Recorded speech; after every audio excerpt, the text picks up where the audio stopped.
Have you ever wondered why we form such deep connections with our dogs? Why they become so much more than just pets, but true members of the family? The answer, partially, lies in psychology. And in this episode of Marketing Made Clear, we're exploring the fascinating concept of the extended self and how it affects everything from our relationships with our dogs to the food that we buy for them. This episode is based off another hugely popular article on the Marketing Made Clear website, which was also published in many of the UK's top dog magazines. The psychology of owning a dog. Dogs as extensions of ourselves. Let's find out. The marketing game is about to change up. Dropping something new and it's major. Everything that you need is right here. I'm talking marketing made clear. Go.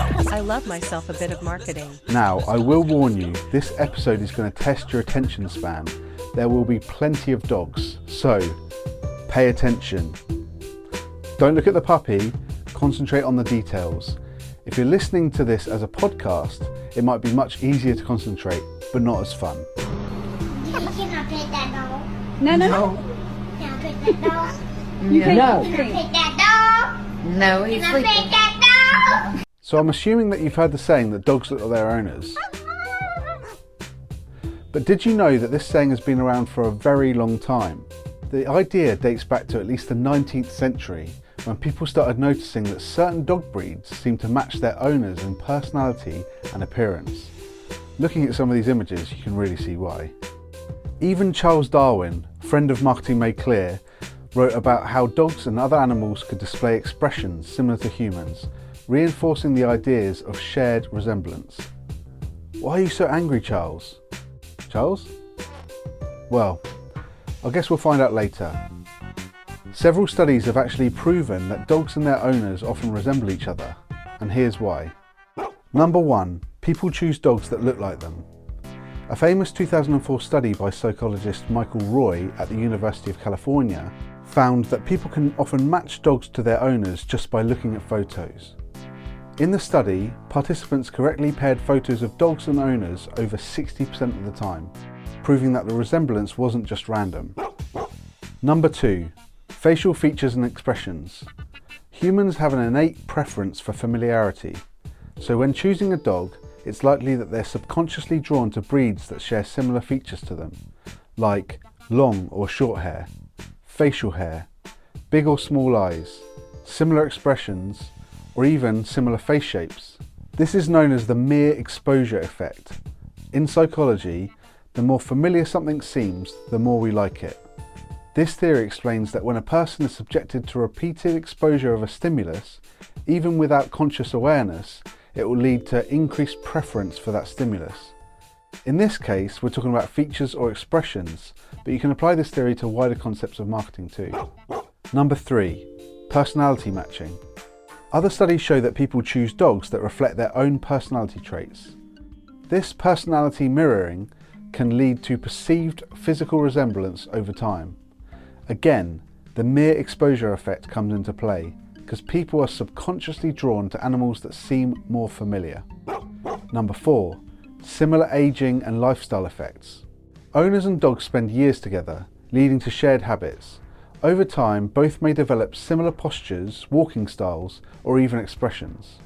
Cartoons like Disney's 101 Dalmatians in 1961 played with this idea, showing owners resembling their dogs. Fabulous. So let's bring in the core psychological theory of this episode. The concept of the extended self. The idea that dogs resemble their owners is connected to consumer behaviour researcher Russel Belk's extended self theory, which was developed in the 1980s. We are what we own. Big Russ argued that we don't just define ourselves by what's inside us, but also by the things we own and the relationships we form. Think about it. Our car, our clothes, even the art we hang on our walls, they all say something about who we are. Pretty as a picture. It's also known as conspicuous consumption.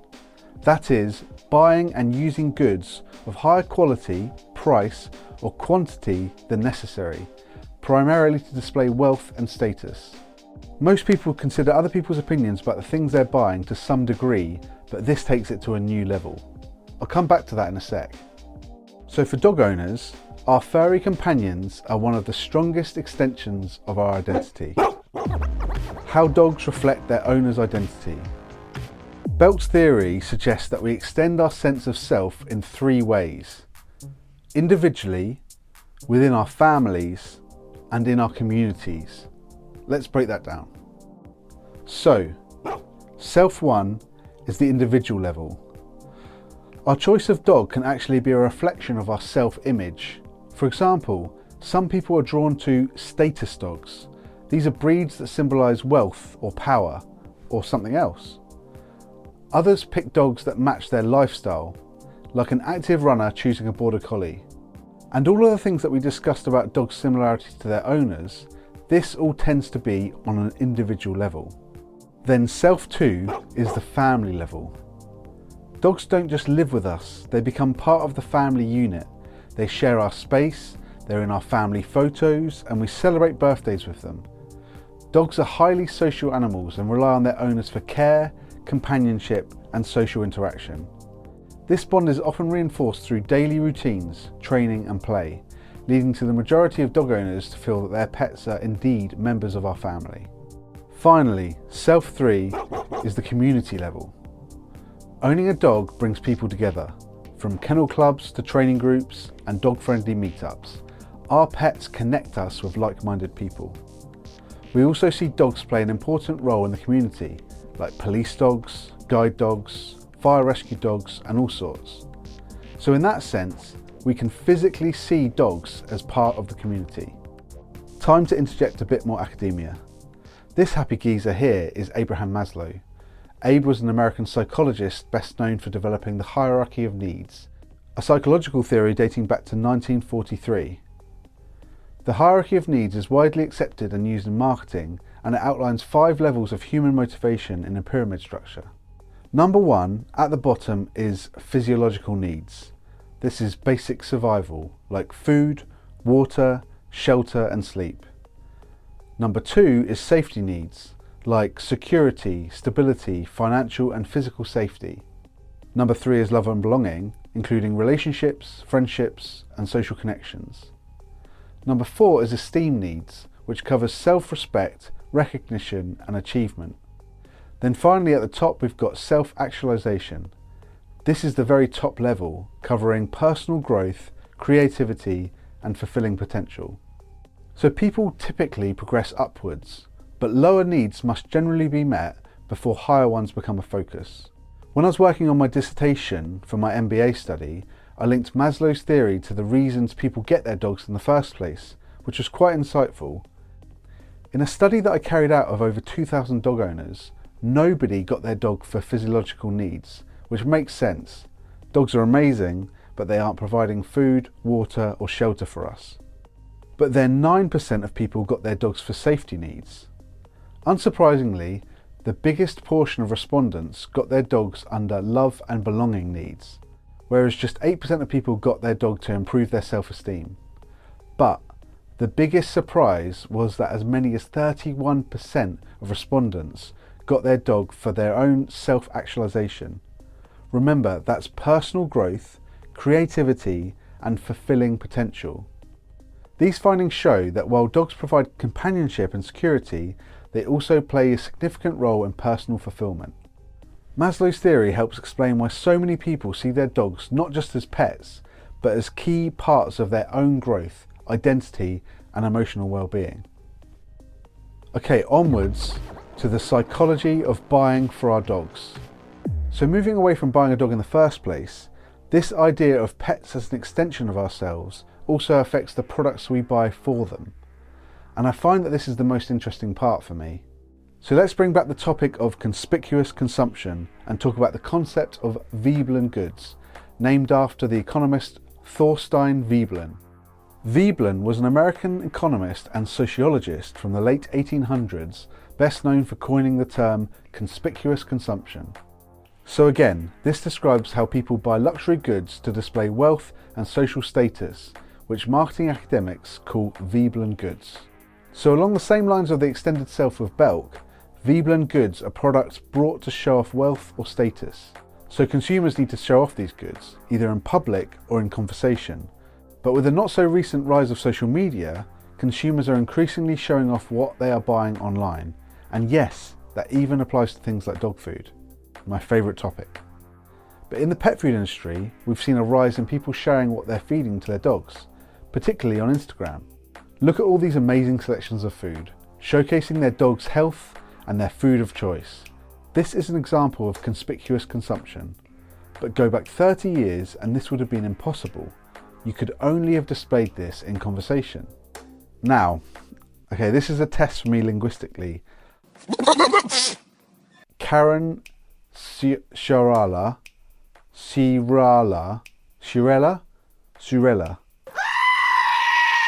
But we can thank Karen for exploring the concepts of pets as social extensions based on the construct of extended self in reference to subcultures of dog owners.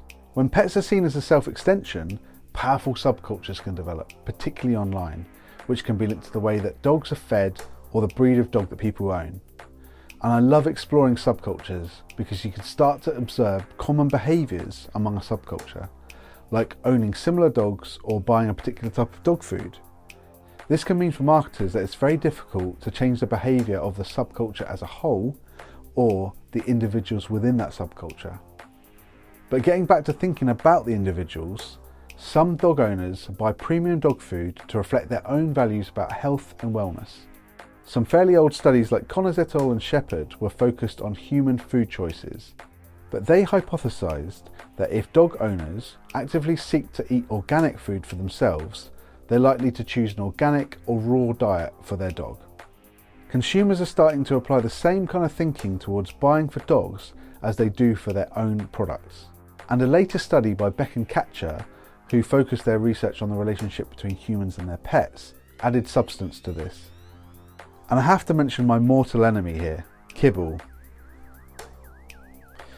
Dogs being an extension of ourselves, with people projecting their values onto their dog, couples with the real food movement, where consumers are learning how unhealthy ultra-processed foods are for us.